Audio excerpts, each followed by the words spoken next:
Good evening, ladies and gentlemen, and welcome back to the BBC. Thank you all for sticking in and hanging around and joining me tonight. I really appreciate you. So tonight I'm going to do a video where hopefully you can hear me, because I've been having microphone and sound quality issues for a while. I think I need either better cameras or better microphones, or my computer is it's old and it needs help. But tonight I will try to do my best to be as clear as I possibly can. I've been asked by several people to go a little bit more in depth as far as what I've had done to the car with the LT4 Supercharger blower that I put onto the car. I'm not, well, I'm a car guy, but I'm not a mechanic by no stretch of the imagination. With cars, not so bueno. With motorcycles, I can take one apart in my sleep and put it back together. No big deal. But cars, not so much. So I'll do my best to go through what it is that I've gone and done to the car, and hopefully shed some light on what's going on here. So bear with me. If I get things wrong, please don't, crucify me. I'm not a car guy. I'm not a mechanic. I'm a car guy, but I'm not a mechanic. So, and if I screw stuff up, you car guys / mechanic guys can tell me what I've done wrong. So basically, since I bought the car about 2.5 years ago, I've changed the wheels and tires. I've changed the exhaust on it. I have Z06 type wheels. I have Continental Extreme Sport Contact Sport tires on, and I have an Borla Attack muffler and full exhaust on it. So X-pipe, you name it, it's all on there. I have aftermarket headers, of course, and then just recently, after I did the cams, which was Texas Speed and Performance cam, stage 3 cam, I have the LT4 blower, which I just recently had put on, and it's a 1.7 liter blower, and I have ice tank attached to it to keep everything nice and cool, or as cool as possible, considering I live in Arizona now, so it's freaking hot here. So no matter what you do, things are going to be hot. Even if you don't have a forced induction car, your car is going to be hot. Also, I have a Mighty Mouse catch can on the car to help with any of the blow-by that I get from the oil from having a forced induction engine now. The other thing is it has the Z06 heat exchanger, and also it has the Z06 expansion tank as well, along with the ice tank. So as much cooling as I possibly can have is what I've got so far. I plan on doing more.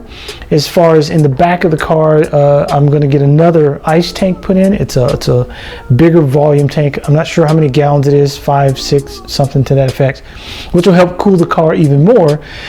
Because the next thing that I plan on doing to the car, which is going to be hopefully fun and works, is I'm going to get the blower ported. I'm going to ship it off hopefully next year, get the blower ported, and get it back and see how that works, if that helps me with some performance. And also with that, I'm going to get Z06 injectors and the Z06 fuel pump as well, so the car doesn't get fuel starved when I'm pushing it. I don't want it to just nosedive when I'm going into a high boost. So hopefully that'll help me get a little bit more horsepower with the car, which I'm sure it will, and also keep things as safe as I possibly can. The next step, within the next 2 years, hopefully, I plan on going with a 416 cubic inch motor build. I'm going to try to keep it as budget friendly as possible. I don't know how I'm going to do that, but as budget friendly as possible, but with the best parts that I can get for the car to get the horsepower even higher. I don't plan on having a 1,000 horsepower car. That's not my plan ever. I'm not saying that it won't happen, but that's not my plan, because I like driving the car and I want it to be kind of a daily driver. The most I want to put to this car is maybe 750. That's it. Done. Because any more than that, and I don't think the car will be fun anymore. I want the car to be fun, drivable, and if I want to go on a trip or hang out with my Corvette club, I want to have fun with the car and not worry about reliability and things breaking or ending up in someone else's living room. So those are the things that I've done so far with the vehicle, and hopefully this has shed some light on it, because I had questions at Corvettes and Coffee this past weekend, which couldn't make a video of because it was so freaking hot. People only stayed about an hour, and I can't say that I blame them. It was just too damn hot. Even at 9 o'clock in the morning, it was already over 100 degrees outside. So yeah, it's no fun to bake when you're just coming to show up and hang out with everybody. Of course, we wear a mask and just have a good time. So with that being said, that's all I've done so far. I really want you guys to come along with me while I do what I'm going to do to this car. There's more to come. Suspension, all kinds of goodies.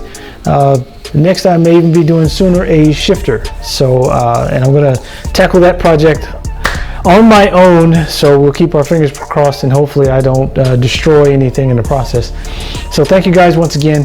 Please be safe out there. Don't forget, COVID is a thing. Please, masks, social distancing, wash your hands. Working in the healthcare profession, I know many people who have COVID. I know there are some people that I know personally who have passed away from COVID. I have friends that currently have it who are in the healthcare profession as well. And I just want you guys to be safe, because I don't want anyone's mom, dad, grandma, loved one, or family member in any way, shape, or form to get sick or to die from COVID-19. So be careful and be safe out there. Protect yourselves and each other. The other thing I want to say to you is this. If you have to speed, do your best to keep it under 100. But if you can't keep it under 100, remember this: it's your ticket, and you're going to have to pay it. Ladies and gentlemen, have a great evening.